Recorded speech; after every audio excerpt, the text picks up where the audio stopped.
কর্তৃত্ব কার? আল্লাহু আকবার। সবকিছুর উপরে আল্লাহর কর্তৃত্ব, সবকিছুর ঊর্ধ্বে আল্লাহ।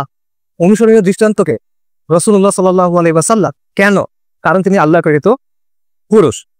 সো এই জায়গায় আপনি দেখেন পশ্চিমা সভ্যতা যেই কাজটা করতেছে, যেই বিষয়টা আল্লাহর জন্য নির্দিষ্ট সেটা সে এনে কার উপর আরোপ করতেছে, মানুষের উপর আরোপ করতেছে।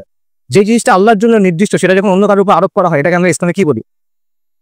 তার মানে পশ্চিমা সভ্যতার সাথে আমাদের দ্বন্দ্ব আছে কিনা?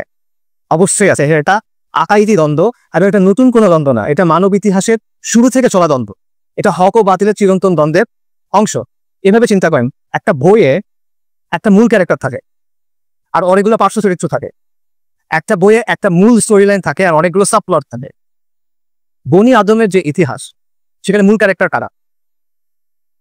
বনি আদমের যে ইতিহাস, এখানে মূল স্টোরিটা কি?